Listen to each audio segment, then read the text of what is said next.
Bismillahirrahmanirrahim. Assalamualaikum warahmatullahi wabarakatuh.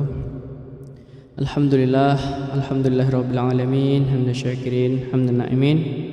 Wassalatu wassalamu ala asyrafil anbiya'i wal mursalin sayyidina Muhammadin wa ala alihi wa sahbihi wasallam ajma'in, amma ba'd. Pertama-tama marilah kita panjatkan puja dan puji syukur kita kehadirat Allah Subhanahu wa taala, yang mana pada kesempatan kali ini mudah-mudahan kita diberikan selalu kesehatan, kemauan, kesempatan. Yang terpenting adalah nikmat iman, nikmat Islam. Kedua kalinya salawat beserta salam tak lupa semoga selalu dan senantiasa tercurahkan kepada junjungan alam promotor Islam baginda Nabi Muhammad sallallahu alaihi wasallam, yang berkat beliau kita bisa mengetahui, bisa mengenal apa itu agama Islam. Jemaah dimanapun kita berada, pada kesempatan kali ini izinkan kami untuk menyampaikan mutiara ilmu dengan tema kewajiban mengimani siksa kubur.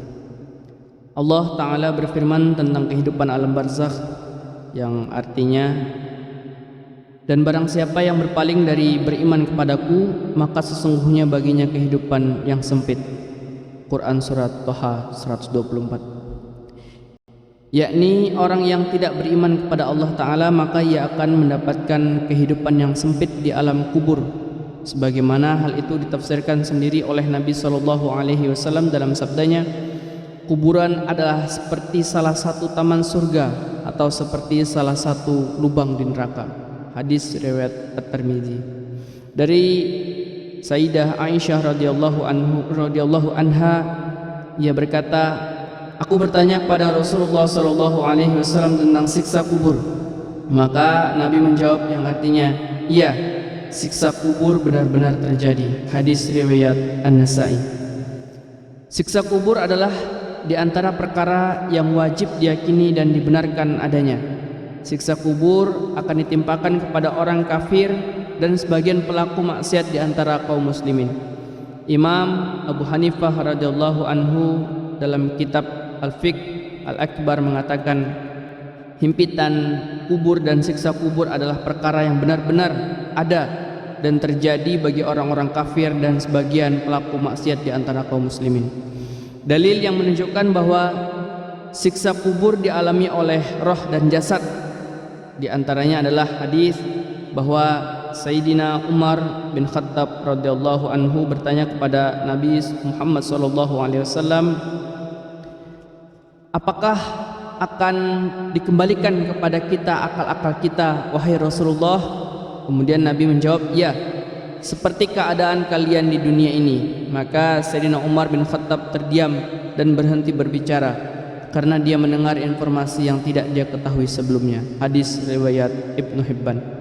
Di antara dalil yang menunjukkan adanya siksa kubur adalah firman Allah Ta'ala yang maknanya, kepada mereka diperlihatkan neraka pada pagi dan petang, dan pada hari terjadinya kiamat dikatakan kepada malaikat, masukkanlah Fir'aun dan kaumnya ke dalam azab yang sangat keras.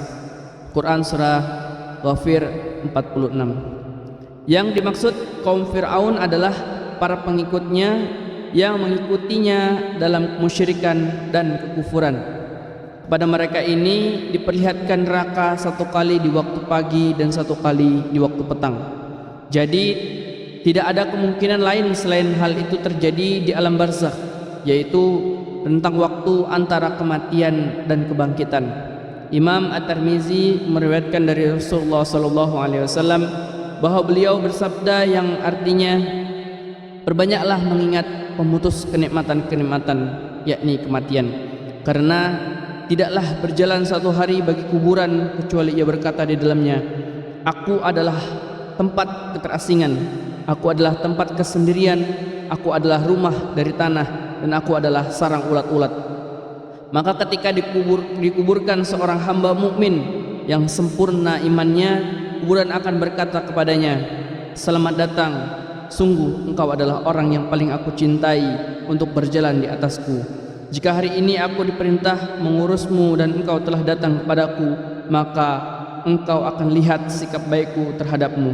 Lalu kuburan meluas untuknya sejauh mata memandang, dan dibukakan untuknya pintu ke arah surga. Ketika dikuburkan orang yang fasik atau orang yang kafir, maka kuburan akan berkata kepadanya, aku tidak suka akan kedatanganmu. Sungguh engkau adalah orang yang paling aku benci untuk berjalan di atasku. Jika aku diperintah mengurusmu hari ini dan engkau telah datang kepadaku, maka engkau akan lihat perilakuku kepadamu. Maka kuburan pun menghimpitnya hingga merapat dua sisinya, dan dua sisi rusuknya saling memasuki. Perawi berkata, Rasulullah SAW kemudian menyatukan jari-jari tangannya dan memasukkan sebagian ke sebagian yang lain. Nabi melanjutkan, lalu Allah mengirimkan untuknya 70 naga yang seandainya salah satunya menyemburi bumi, maka bumi tidak akan tumbuh apapun di atasnya selama dunia ini ada. Lalu 70 naga tersebut menggigit dan mencakarnya hingga tiba hisab kelak. Hadis riwayat At-Tirmizi. Di antara siksa kubur adalah himpitan kubur. Dua dinding kubur dari kedua arah akan mendekat sehingga tulang-tulang rusuk saling memasuki. Tulang-tulang rusuk yang ada di sisi kanan akan merapat lalu masuk ke tulang-tulang rusuk di sisi kiri.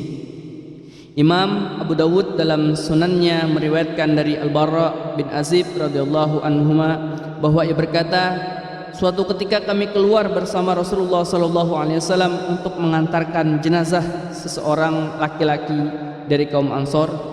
Lalu sampailah kami ke kuburan dan saat itu liang lahat belum dibuat. Rasulullah SAW pun duduk dan kami duduk di sekeliling beliau dengan diam dan tenang. Di tangan Nabi ada sebuah kayu yang beliau tusuk-tusukkan ke tanah. Lalu Nabi mengangkat kepalanya dan bersabda yang maknanya, mohonlah kalian perlindungan kepada Allah dari siksa kubur.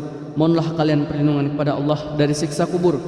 Nabi mengucapkan itu 2 atau 3 kali. Hadis riwayat Abu Dawud. Dalam Sahih Muslim dari Abu Hurairah radhiyallahu anhu, ia berkata, Rasulullah SAW bersabda yang maknanya, mohonlah kalian perlindungan kepada Allah dari siksa kubur. Mohonlah kalian perlindungan kepada Allah dari siksa kubur. Mohonlah kalian perlindungan kepada Allah dari fitnah Dajjal. Mohonlah kalian perlindungan kepada Allah dari fitnah kehidupan dan kematian. Hadis riwayat Muslim.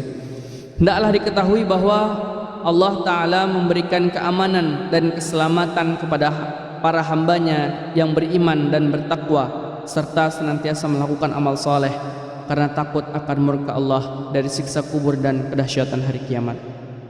Semoga Allah yang Maha Agung memberikan perlindungan kepada kita dari siksa kubur, dan Allah berikan tempat terbaik bagi kita. Amin ya rabbal alamin. Demikian dapat kami sampaikan, kurang dan lebihnya mohon maaf. Wallahu a'lam bishawab. Assalamualaikum warahmatullahi wabarakatuh.